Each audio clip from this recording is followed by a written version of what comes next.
afternoon, everyone. So today's topic is not graduating in 4 years, and I really want to highlight failure and perseverance and how that kind of builds up resilience over time. The definition of resilience is to recover quickly from difficulties.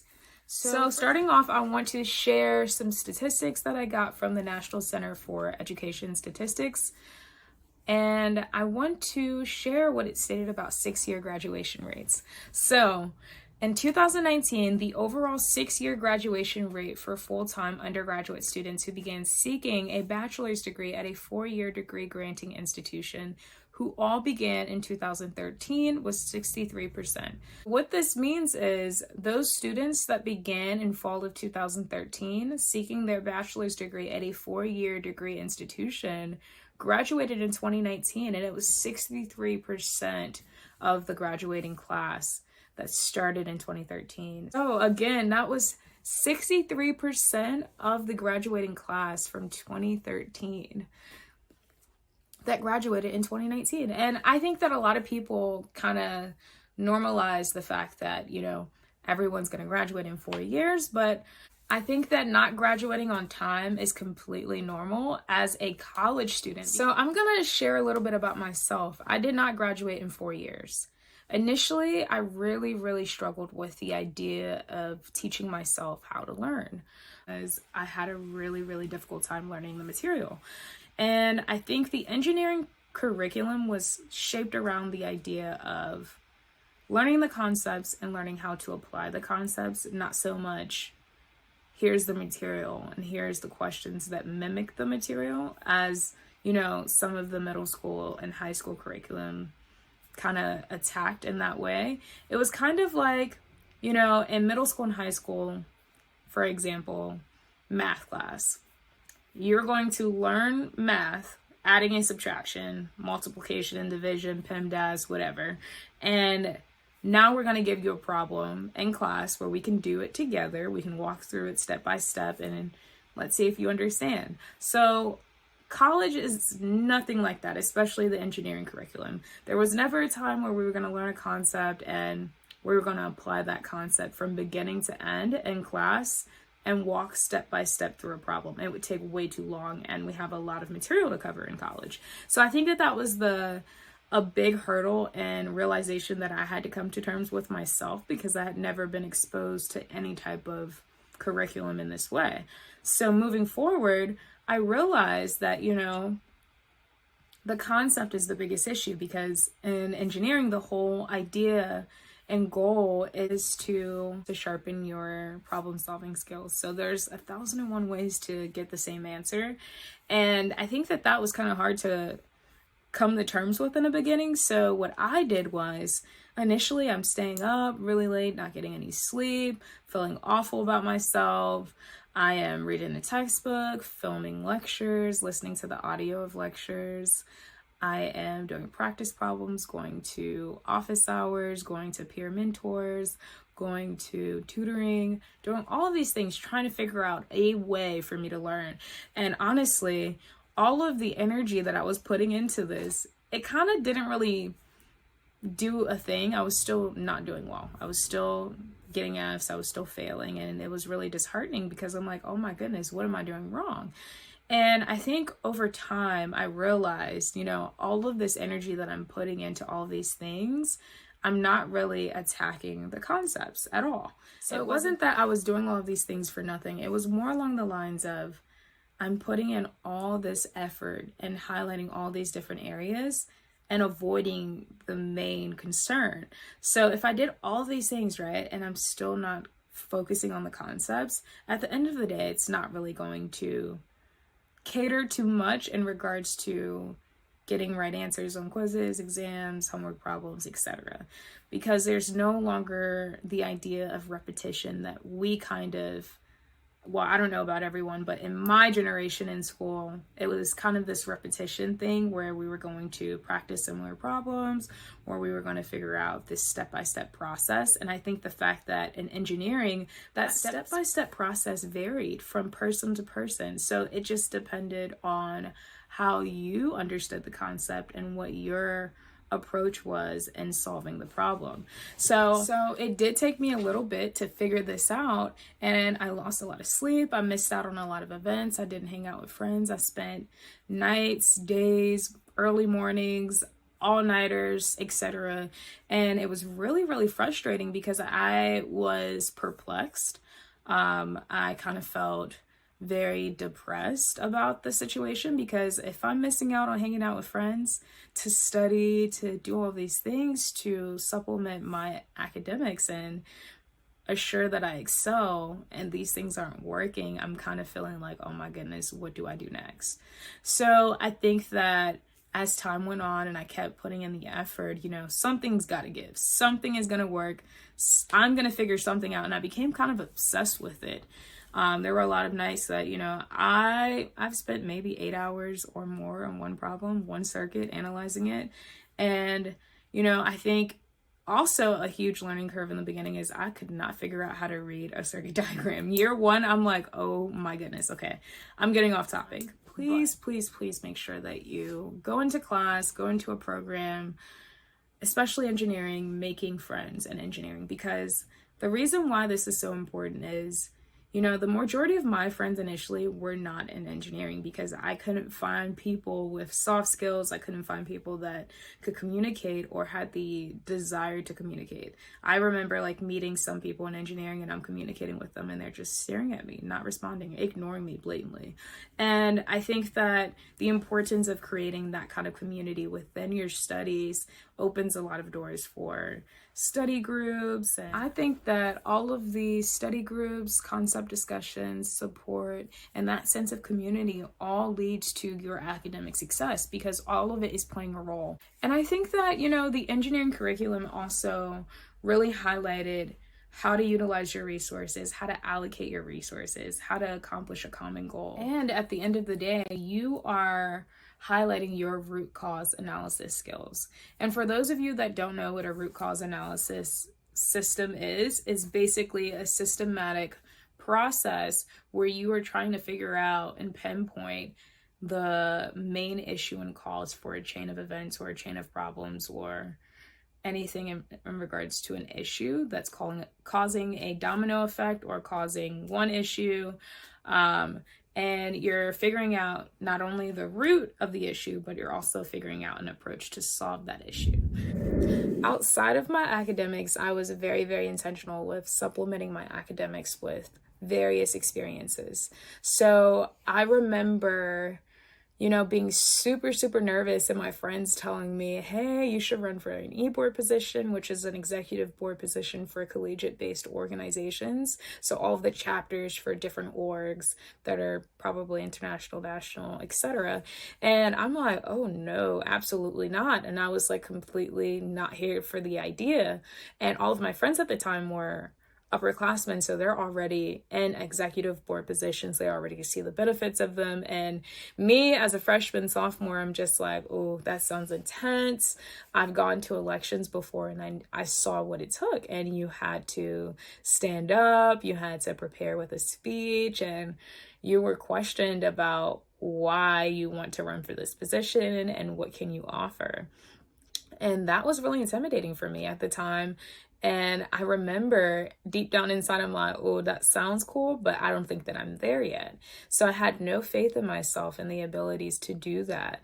And funny thing is, I quickly realized the importance and benefits of the experience of being on an executive board or having a leadership position, especially with going into a full-time career as an engineer. So some of those organizations that I joined that year were SWE, IEEE, and NSBE.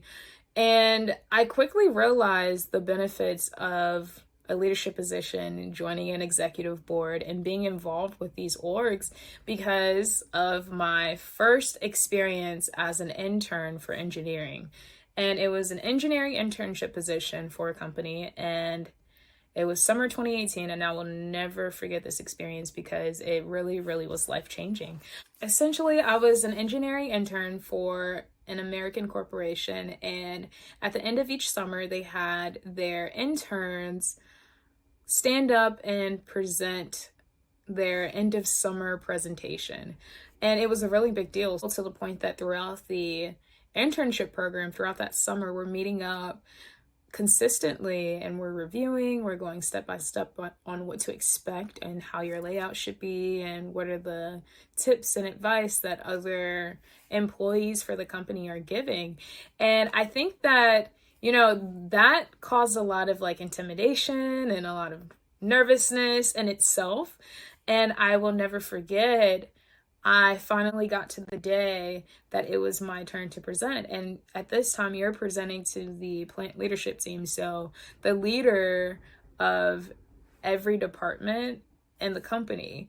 And I would never forget, I had already established relationships with the majority of them. I knew like the vice president of the company, and I had communicated with everyone on a one-on-one basis. And I was pretty intentional with making sure that I did, cultivate these relationships. So, fun fact, I got up there, it was my presentation, and I said absolutely nothing for about 3 minutes. I think that I was standing there staring at every single one of them, and everyone was looking at me like, I know that everyone had an expression that demonstrated scared, like terror. They were looking astonished. And I think that everyone was pretty shocked that I even had a public speaking fear, that I even had stage fright to any degree, because I was so open to communicate with anyone. And even my supervisor at the time, he looked like he wanted to save me. He looked like he wished that he could have done something. And I'm looking at everyone looking at me and I'm like, oh my goodness. In my head, I'm like, Jasmine, please open your mouth now, because what is going on? It was embarrassing. And my goal is to like blend in. I never want to like stand out. The bare minimum at a presentation or anything where other people are doing the exact same thing is to at least speak, to at least get through your slides. And I remember standing up there and I'm like, oh my gosh, not me standing here saying nothing. So on the inside, I'm like really boiling up. Like, I'm just like, oh my goodness, why is this happening? Please at least speak. So eventually, after the 3 minutes pass, I turn around and I'm reading the slides, which is like not recommended, but it was better than me standing in silence. And I just could not think of anything. Like, my entire mind went blank and I'm just like, oh my gosh, what did I do? What's my name? Like, I couldn't remember a thing. And I remember turning around and like awkwardly going through the rest of the slides. And at the end, every single person, I want to say it was about 10 people in the room, and it was a conference style room. And I remember each person just stating some advice and how they've all been here, and, it just takes practice and we know what it feels like, and everyone trying to relate. And that made me feel even worse, because like, not only did I not blend in, unlike most people who present, the comments at the end are typically questions about your presentation, about your projects, about what you did over the summer. And every single person had advice about public speaking, advice about presenting. And I was heating up in the inside. I'm like, oh my gosh. At the end of I could not wait until everyone stopped communicating and stopped talking and giving me advice so that I could go to the bathroom. And you know how like on some scenes in movies that people like go to the bathroom and bawl their eyes out? I was one of them, and it was uncontrollable. Like, I was holding my tears back the entire time of the end of presentation, like discussions, questions portion. And I was so embarrassed. I think number one, I was embarrassed. Number two, I could not believe that, I'm coming face to face with a fear that I had no idea that I had. Public speaking, stage fright, like what? I don't think that I'm introverted. I don't think that I'm shy. And I just could not figure out why this is happening. So like moving forward, like people started reaching out afterwards. Everyone in the company kind of were commenting on it, like, oh, we heard about your presentation. And yeah, like I remember the vice president at the time reaching out to me directly, like asking me to come see her after my presentation. And she like knew that I cried. So I'm sure I was wearing it on my face that I had tears that I was holding back. So she was like, yeah, I kind of figured, I mean, everyone really were happy that I got through, because that's how like intense it was. And I will never forget, after that, came back to school praying to get a leadership position. And thankfully, I think I had about 13, 14 leadership positions by the end of my undergraduate experience. I realized that the importance of the leadership skills and the leadership positions, the executive board, the organizations at school is a learning platform. It's a safe space where you can practice communicating effectively. You can practice public speaking. You can practice delegating tasks to a group of members. You can practice all of these leadership skills that you would need in your career long term. And, it took this experience, thankfully, it was just an internship experience, to really realize, wow, I could have sharpened these skills in organizations. And I think the first org that I joined was Toastmasters after that. Everyone suggested it, and I was like, okay, I'm going to do whatever, because this was the most embarrassing moment of my life. And truth be told, one of the best things that you can do is talk about what you've done. And if you can't talk about what you've done, how are you supposed to inspire anyone else? How is your boss supposed to know what you're doing? How can you even move forward in your career and advance in your career without being able to talk about what you did, not what anyone else did, but you? And it really kind of sat with me and resonated with me because, it sounded great, but actually doing it was the hard part. I got really off topic, but truth be told, not graduating on time, don't panic. It's completely normal. Unlike middle school and high school having set time frames for you to graduate, college varies from person to person. Everyone's career path is different. Everyone's college experience is different. Everyone's priorities are different. And there's several other factors to think about.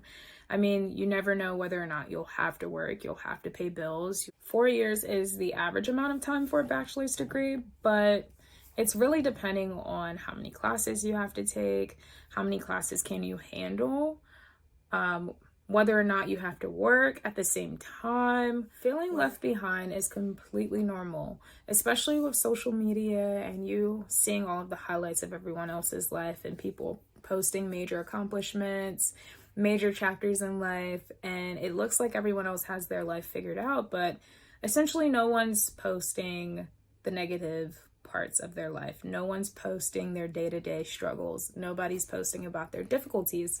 So it's really, really hard to, remember that everyone is dealing with something and nobody's life is perfect. And just because you are struggling in one area and someone else is prospering in that area doesn't mean that you're behind. So in conclusion, if you are prospering in one area, another area is suffering. And I think that's a good thing to remember and internalize and resonate on, because I think it's really, really hard, especially with social media being a thing, to remember that, everyone is figuring it out and everyone is struggling with something. Regardless if they make it known to you or not, they are dealing with something. I'm going to close out on this. Remember that you are not getting the whole picture from social media. You're only getting bits and pieces of what someone decides to share with you.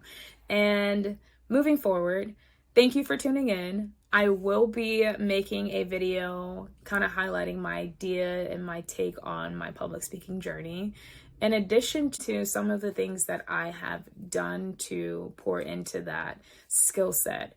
So thank you so much for tuning in. Don't forget to like, comment, and subscribe, and I'll see you guys next time.